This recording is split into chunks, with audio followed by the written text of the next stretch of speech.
breaking just by acknowledging it. The escort cars stayed close the entire time, their dark forms a constant presence in the side mirrors. Occasionally, the car behind us would flash its headlights briefly, almost as if to remind us that we were being watched.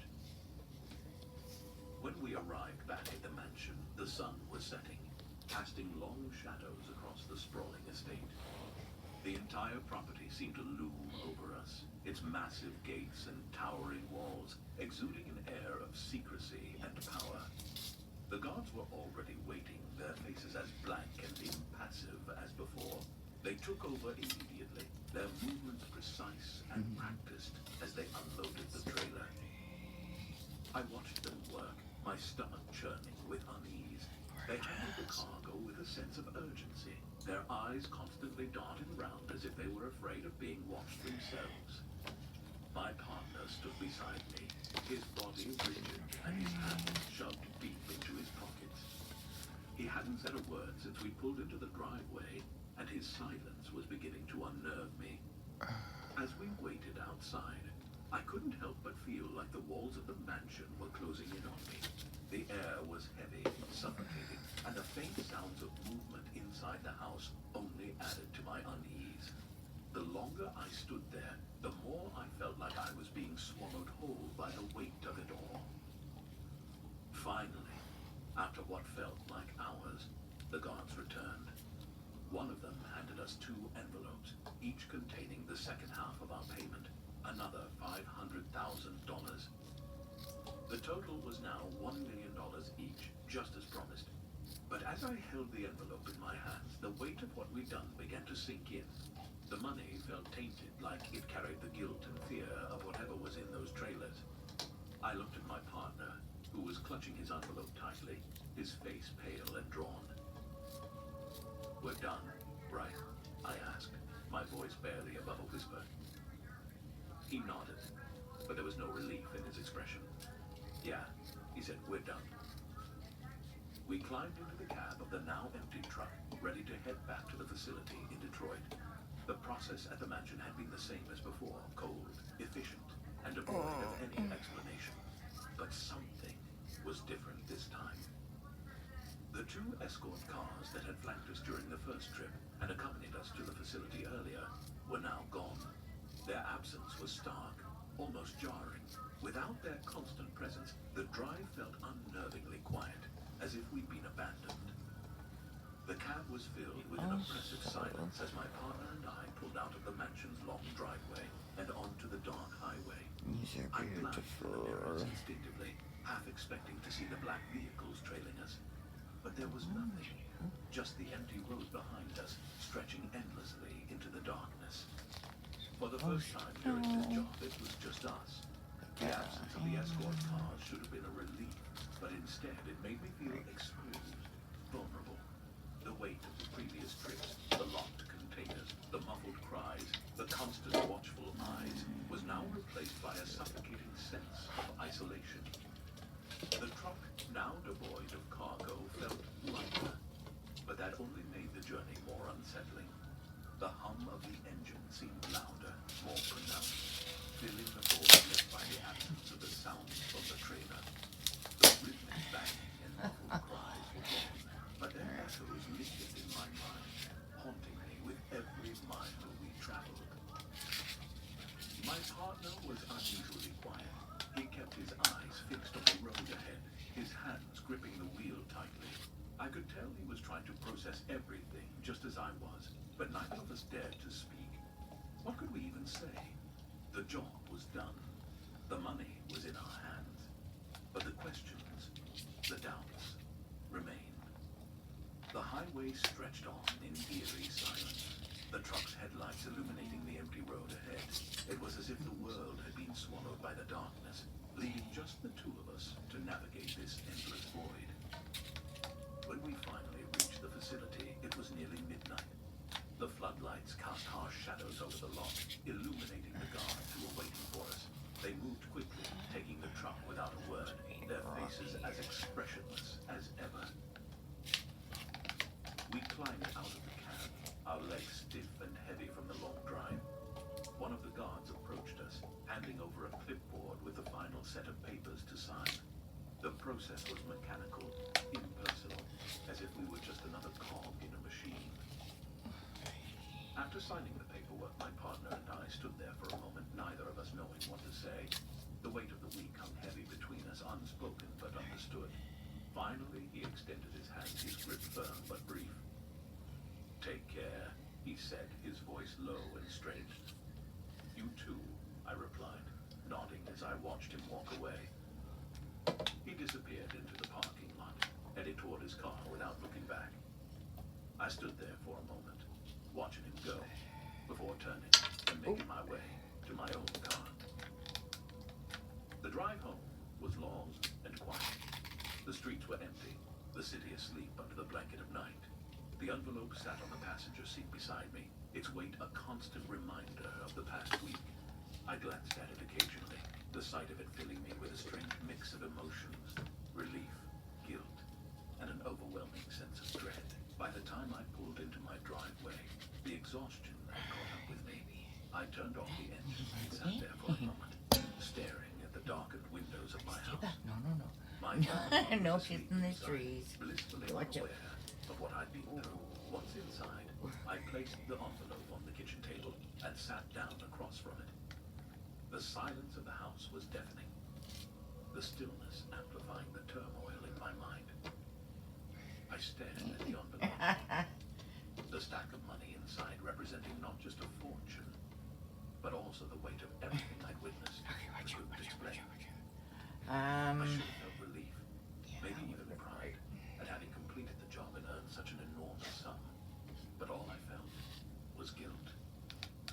That night, sleep didn't come easily. Every time I closed my eyes, I saw the trailer. I heard the banging, the cries, the desperate pleas muffled by thick walls and rules I had been ordered to follow.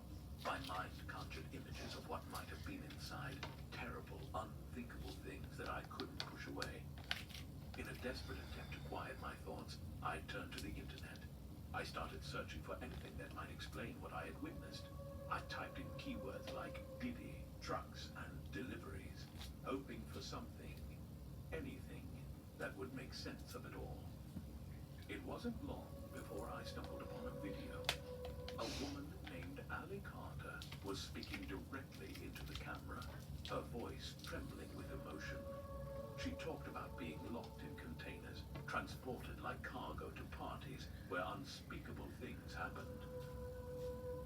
Her words mirrored everything I had seen and heard during those deliveries. She described the locked containers, the frantic banging, the muffled cries. She spoke about the cold, cramped conditions inside, about children being treated like objects, like props for the twisted desires of those who attended the parties. I reached out to her, desperate for answers. To my surprise, she responded quickly, agreeing to speak with me. When we talked on the phone, her voice was raw with pain. She described the horror she had endured in excruciating detail, her words painting a picture so vivid and horrifying that it made my stomach turn. "They called us party favors," she said, her tone hollow. "We were placed on tables, dressed up, and displayed like decorations. People would use us however they wanted. We were nothing to them, just things." Her words hit me like a sledgehammer. The thought of those containers, the muffled cries, the desperate banging, it all made sense now. I had transported human lives, children, to a place where they were treated like objects. By the time the call ended, I was in tears. The guilt was overwhelming, the weight of what I had done crushing. I had been ignorant of the details at the time, but ignorance didn't absolve me. I was complicit. I'll never forget what Allie said before she hung up. "You didn't know, but now you do. Don't stay silent." Come on, I'm trying to do Her my video, words haunt me to this dude. day. I don't Honey, know if I'll ever be able to you're forgive myself, but I old little can't stay beggar. silent. You know The that, truth right? needs to be told, no matter how painful it is. Some doors, once open, can never be closed, and some truths, once learned, can Stop. never be forgotten. While most of us count down to the holidays, thousands count on the Canadian Red Cross. Donate today.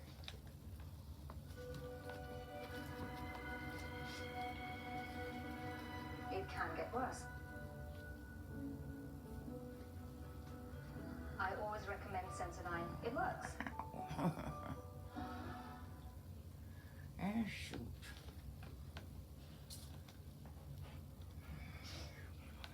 Hey everybody, welcome back. This is the spiciest TikTok wedding drama compilation. Oh God! Stop! Oh. Two people wore white dresses to my wedding. So there was two people who decided to wear white to my wedding. One was my auntie. I'm just cleaning my brushes. She rocked up to my house before the wedding, before the ceremony, in a white dress. And honestly, a very physical reaction when I first saw her. I was in a bit of shock. I was like, is this real right now? So I was kind of like, she could see it on my face. So she apologized and said, I'm really sorry, like it's the only thing that fits me right now, but I could go home and change after the ceremony and wear a black dress. And I was like, that would be great, thank you. She did. I'm not gonna, no, clearly your black dress still fits, like if you can change into it. And if the only thing that you have is a white dress, go buy another dress. Like, most of my clothes don't fit me right now. I would still never rock up into someone else's wedding wearing a white dress. So that was number one. And then the second person, I'm just trying to work out which brush to clean next. The second person was my friend. She didn't come to the ceremony and she rocked up to the reception late. So there's that. And when I saw her, she was wearing a floor length white gown. And all she wanted to do was take pictures with me. I didn't want her in any of my photos. I was so like, are you joking? I just don't understand it. People know that they shouldn't wear white to a wedding. I get it, some people think that the brides don't care or whatever. Well, I care. And I saw a friend of mine wear white to a friend's wedding and post a photo of He's it too back on on either. Instagram. And I like had a meltdown. I was like, that is Ow, so rude. ow, ow, Like, ow, ow, ow, I just ow, don't think ow, that ow, it's ow. respectful or kind. Hey, And stop, even if honey. it's okay with it, why do you feel the need Get to wear back, white? please. Why don't Get we back just away have from the hot glue gun. wearing white? Oh. Any other day of the year, just why? Someone help me understand. I got married a year and 3 months ago, and I still think about the fact that two people wore white to my wedding. Okay, and then I went to 2 weddings last year, and there was someone wearing white at those weddings as well, and I'm losing my mind thinking about it. So thank you, help me, bye. Okay, unless it's pre-decided that everyone is wearing white to a wedding and the bride is wearing something else or something, you never wear white to a wedding! Ever! Get, honey, That is boo, one come on. surefire way to have everybody look at you and not in a good way. Save yourself the embarrassment. Don't wear white to a wedding. I don't know what is in the air right now. Maybe everybody's just getting married and the drama is ensuing, but like, just you wait. This is an actual wedding nightmare. My followers sent me this.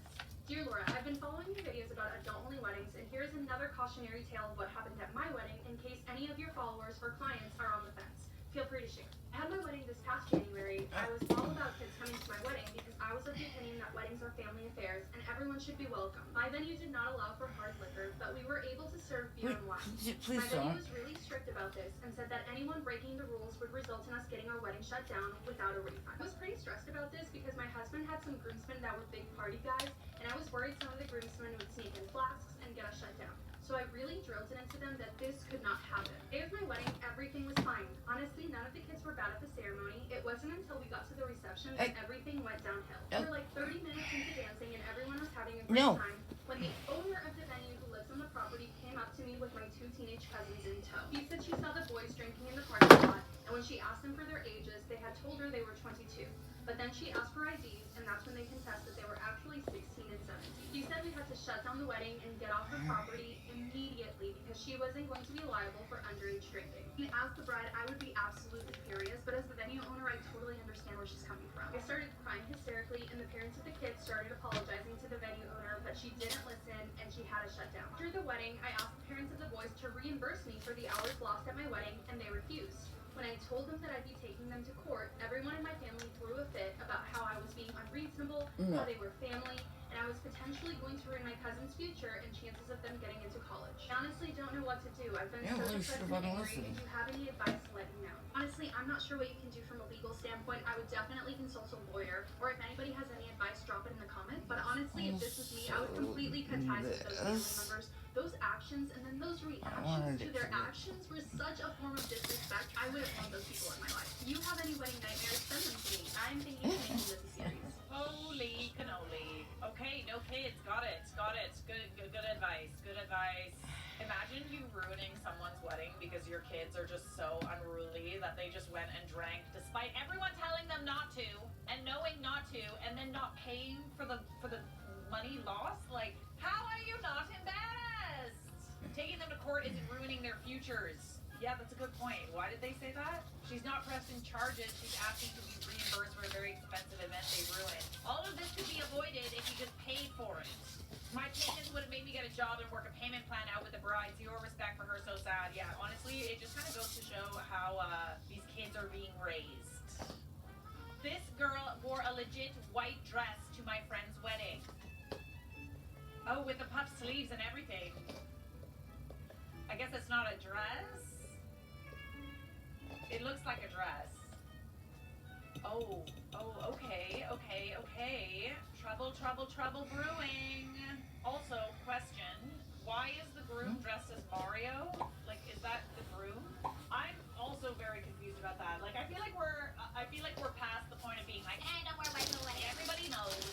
Why is he wearing a Mario costume?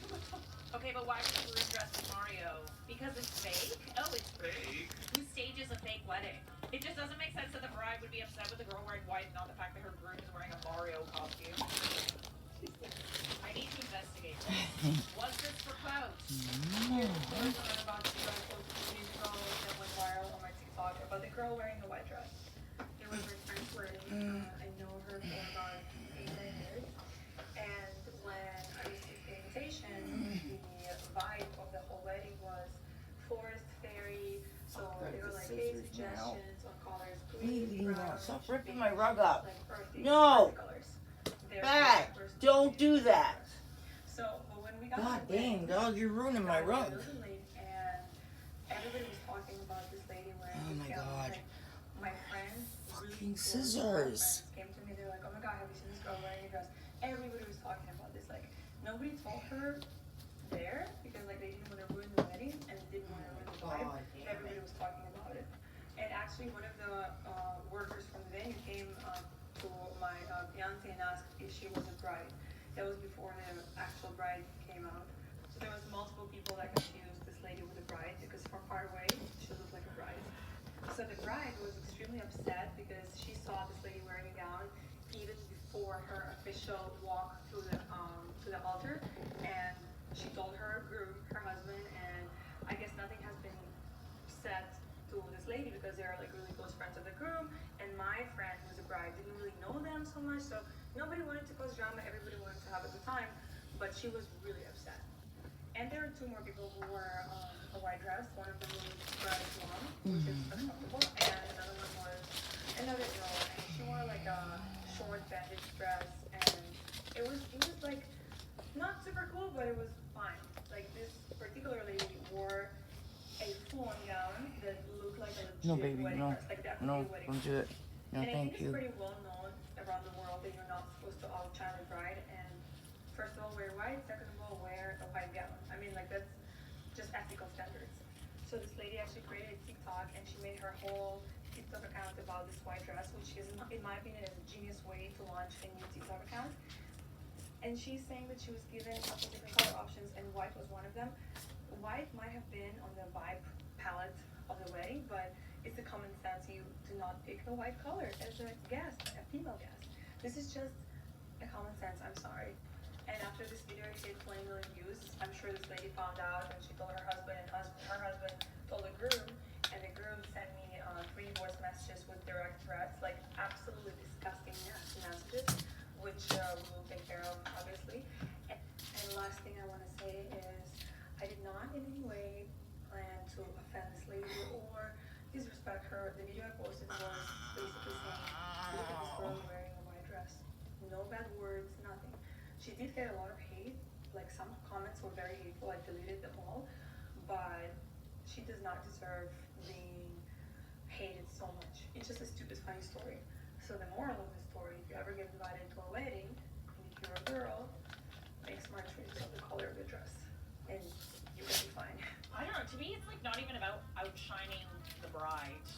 it's about like not embarrassing yourself too.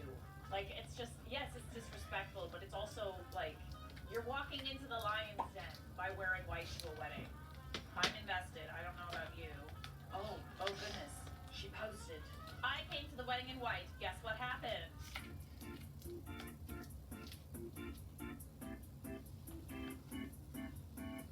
I just picked white from 4 dress code colors. Okay, that's it? Okay, but I think it goes without saying, you know, like there's a lot of whites at weddings. This is why we need a professional wine spiller at a wedding. Wish I had one at mine. Oh, a professional wine spiller, eh? So wait, this was approved by the bride? I know some weddings allow white/off-white dresses. I think that meant like a white dress shirt, not the whole white wedding dress. I also think it's like the style too, right? Like it's the style of the dress. I feel like if it's like a short, white kind of cocktail dress, there's literally no excuse to wear white to a wedding. But like that looks like a gown. It looks like a wedding dress. Congrats on your big day, sis! Have you ever been at the Mario and Princess wedding?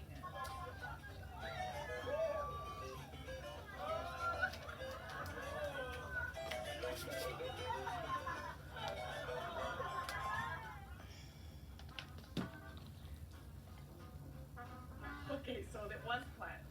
Mario did come to the wedding. Was it Princess Peach? This wedding is a hot mess. But also from this video, it seems that multiple people are wearing white. Look at that. Multiple people are wearing white to the wedding. You see? And that's just from one video, okay? The most offended I would be as the bride is that my husband is dressed as a video game character while I'm in a $10,000 gown. I mean, alright, listen, it's her wedding, it's their wedding. If they want to dress however they want to dress, then they can do that. But it still goes without saying. Don't wear white to a wedding. Even if you give people permission to wear white to a wedding, be prepared to have people ask if they're the bride and not you. Alright, another cray-cray wedding happened, and that was Michaela Noguera's wedding. Okay. Say what you want about Michaela, but like the amount of drama surrounding this girl's wedding was kind of unnecessary, to be honest. Y'all just hate Michaela, I get it. So if you don't know by now, today's Michaela's wedding. Would it be a Michaela event if there wasn't some drama? And that's exactly what's happening.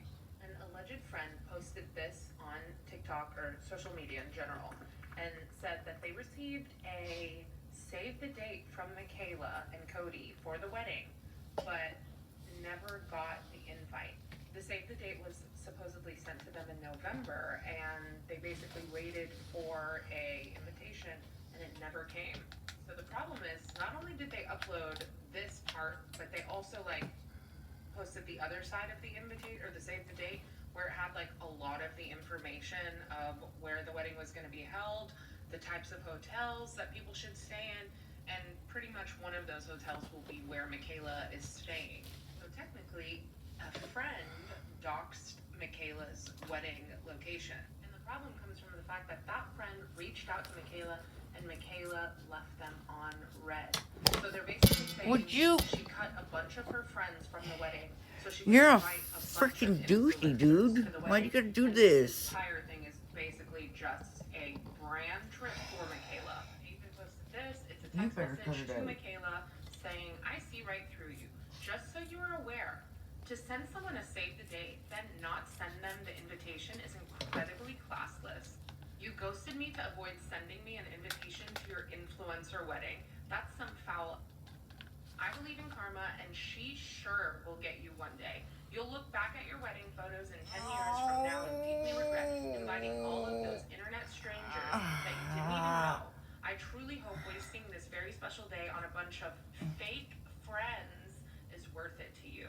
And now some people are completely saying that that is not a real friend. A real friend would never do that. Even if they didn't get the invitation, they would just have a conversation with the person privately and not Who says that about a wedding? Like, it's not your day. But people are starting to go back on that because now a bunch of influencers are starting to upload videos and pictures to social media, and it's like random people like James Charles. And now they're saying that a friend of 10 years clearly outweighs a basic relationship that you have with someone like James Charles. Now, as someone who was a bride herself just last year, I do know that wedding invite lists do constantly get cut down as time goes by and it gets closer to the wedding date. But You don't say This save the person's day. mad, and they're just going all in. I mean, to send that kind of message, why does it matter to you so much that you get invited to this wedding? Just to me is like, why, like, that's just such a mean thing to say. It doesn't really sound like this person's very nice at all. Maybe Michaela didn't invite her for a reason. Based on how this friend is reacting, I'm sure there's a reason they didn't make the cut. Like, seriously, did you send that, like, on the day of the wedding or, like, close to the wedding? Like, that's what you sent to the bride? Like, Ow. classless. Classless?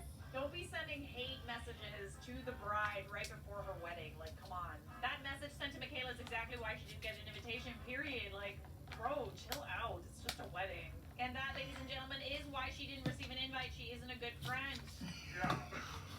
Who reacts like that? It's 100% tacky to send a save the date and not send the actual invite without Right. speaking to the person. Okay, maybe it could be tacky to do that, but like I feel like Michaela has also been in a lot of drama this year, and you know, some pretty crazy stuff has happened to Michaela. And based on what I've heard, this friend didn't really reach out to her when any of that was happening. Didn't see if she was okay. That to me means that you're getting left on red. If something like that happened to me and you were a good friend, whether it was my fault or not, like just to check to see if I'm okay or whatever, I mean, you're not gonna get an invite to the wedding if you're not even checking to see if I'm okay. So y'all are telling me if your in real life friends scrapped you so they can invite celebs instead, y'all wouldn't be hurt or mad, okay? Well, I think that maybe there was a reason for the scrapping, you know? Like, it takes two to be friends, and like, you can't just be a friend when things are good and you want an invite to the wedding. You also gotta be friends when things are bad. You don't want to take my word for it. Take this lovely lady's word for it. The entire place was filled with their family and their friends and the people that they wanted to be there. And you know what I noticed looking around? You know, everybody on the internet noticed influencers there. But you know what I noticed when I was there?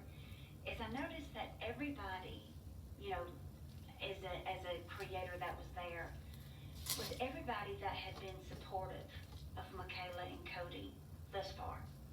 Everybody.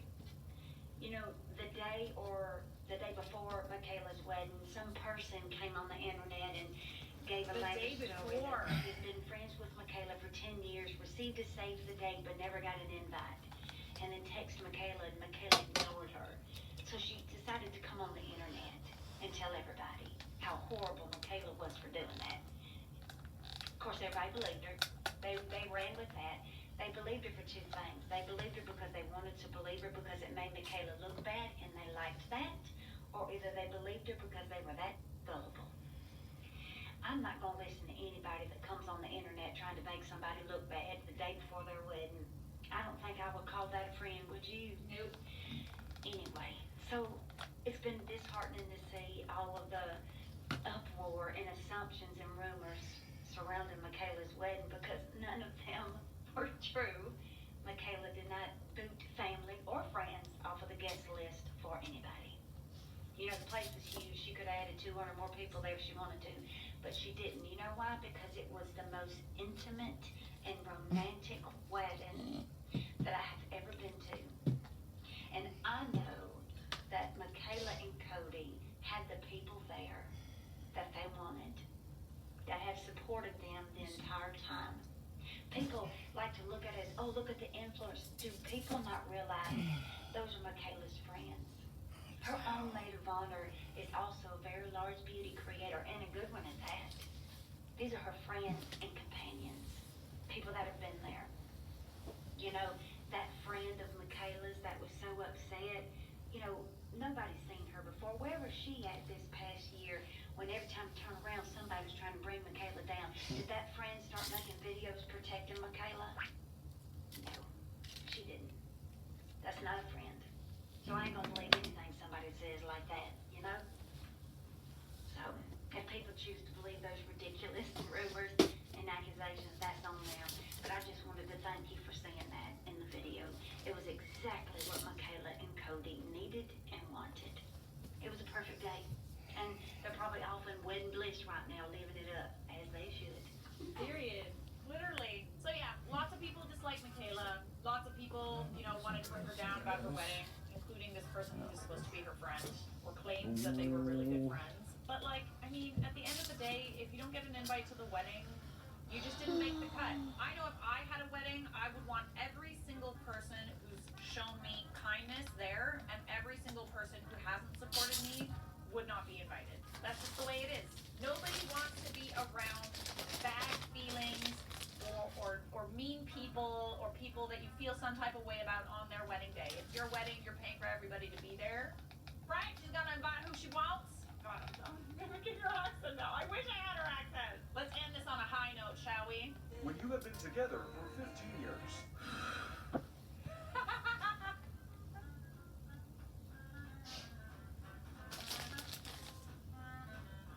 Just one of your options, wasn't it? No, Pam, you put my actual wedding dress that I'm going to be wearing on the day on Facebook. Well, I didn't think there'd be a problem with that. Wait. I'm sorry about that. I mean, your auntie Sue, she actually thought you looked like a princess, thought you looked absolutely gorgeous. And do you not see how many likes that I've got on the post? Yeah, exactly. Oh, God. Windsor in Montreal. The scenery changes, but the fun keeps going.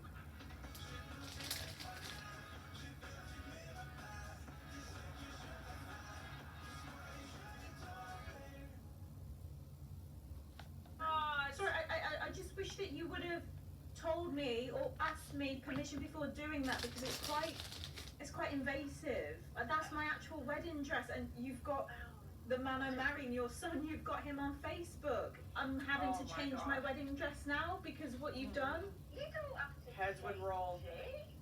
I mean, it's not the full picture, is it? Really, it's just the dress. And you've not got Oh, your dear. makeup or your hair or your nails or Look, your shoes that doesn't- or your bouquet or anything like that. It's not the full Pam, picture. Pam, please, Pam, please. Quiet! You're not listening to me. You've got loads of people on that Facebook. You've got pretty much every single guest that's going to be at the wedding, but they've all seen the dress that have put a massive deposit down. You know how expensive these weddings are because you're contributing to it. And now everybody's seen the dress that I want. I invited you out of courtesy. My mum was there. I thought, yep, I'll invite her. It'll be a nice day out. And do you know that was the only dress that I really liked. I didn't think there'd be any problem. I'm sure I was Oh. fine. That's Oh, not the point. It really is not the point. And out of that entire conversation, did I hear an apology? Oh my lord. Oh my lord, if this isn't sabotage, I don't know what it is.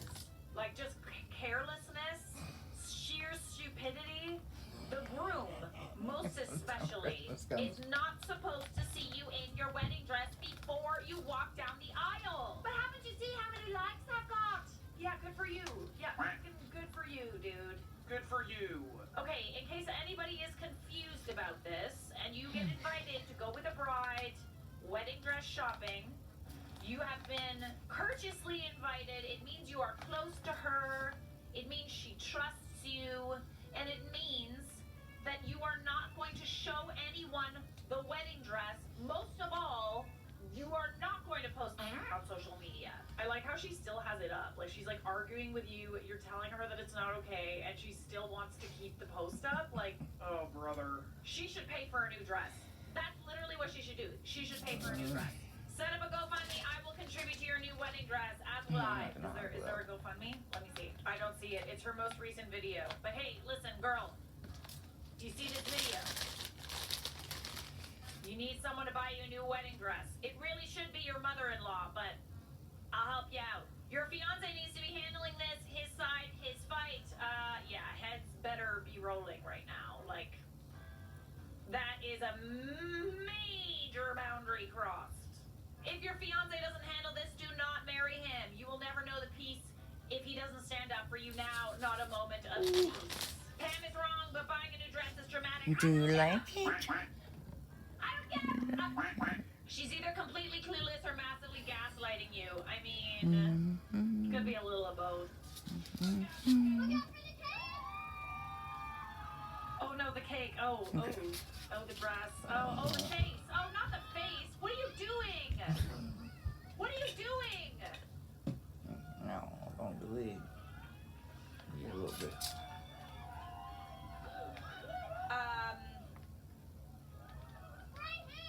No, you're gonna dump that whole bottle on his head is what you're gonna do. nearly enough spray for me. He used all the bubbles on you. Absolutely not. No.